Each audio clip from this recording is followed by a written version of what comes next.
မိုးကြတယ်နေပူတယ်ပေါ့နော်ဒီချိန်မှာကျောင်းသားတွေလူကြီးမိဘတွေအတွက်အရေးကြီးတဲ့ယောဂတစ်ခုအကြောင်းကိုသိသင့်တယ်လို့ထင်ပါတယ်အခုဒီနေ့ပြောမယ့်အကြောင်းအရာကတော့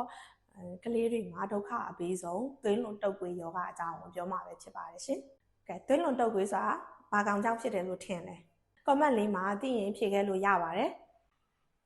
ဟုတ်ပါတယ်သွေးလွန်တုပ်ကွေးဆိုတာခြင်ကြောင့်ဖြစ်တာပါခြင်မှာလူကြီးမင်းတို့ထင်ထားသလိုခြင်ကမျိုးမျိုးရှိရပေါ့နော်ခြင်မှာ၃မျိုးစားရှိပါတယ် Aedes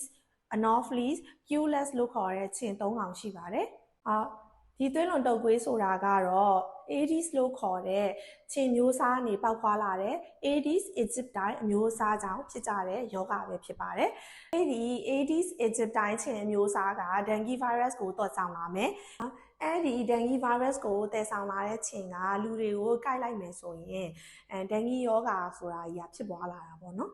အရင်တော့သိထားသလိုဒီသွေးလွန်တုပ်ကွေးယောဂကကလေးငယ်လေးတွေမှာဖြစ်တယ်ဆိုတာမျိုးမဟုတ်တော့ဘဲနဲ့ခုနောက်ပိုင်းမှာကလေးလူကြီးမျိုးအားလုံးမှာဖြစ်ပါတယ်ဒါပေမဲ့ကိုခံအားနည်းလဲနဲ့ကလေးတငယ်လေးတွေနောက်ပြီးတော့အသက်ကြီးတဲ့ဘိုးဘွားတွေမှာဆိုရင်ပြင်းထန်တဲ့ယောဂအဆင့်ကိုရောက်နိုင်ပါတယ်ကဲအဲ့ဒီသွေးလွန်တုပ်ကွေးယောဂကဖြစ်လာမယ်ဆိုရင်ဘယ်လိုယောဂလက္ခဏာနဲ့လာတဲ့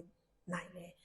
ပထမဆုံးပေါ့နော်ကိုလက်ညောင်းကက်ခဲမယ်ဖျားမယ်ထန်ယောဂအဆင့်ဖြစ်လာမယ်ဆိုရင်ဘိုင်ယောအောက်နေတာဖြစ်မယ်နှာခေါင်းသွေးယိုသဖုံးသွေးယိုခန္ဓာကိုယ်မှာအနီစက်တွေထွက်လာမယ်ပေါ့ဝမ်းမဲသွားမယ်ကော်ဖီရောင်နေအန်နေပေါ့အဲ့လာတွေဖြစ်လာနိုင်ပါတယ်အဲ့လိုပြင်းထန်ယောဂအဆင့်တွေရောက်လာပြီဆိုရင်တော့ဆေးရုံဆေးခန်းတွေကိုအမြန်ဆုံးသွားပြီးတော့ဆေးကုသမှုခံယူသင့်ပါတယ်ရှင်အဲ့ဒီ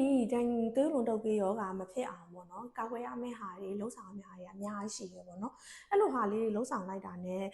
သွေးလွန်တုပ်ကွေးယောဂမဖြစ်တာကိုကာကွယ်နိုင်မှာဖြစ်ပါတယ်ဒီသွေးလွန်တုပ်ကွေးယောဂမဖြစ်အောင်ကာကွယ်ရေးအတွက်လှုပ်ဆောင်ရမယ့်ချက်ကလေးတွေကအရန်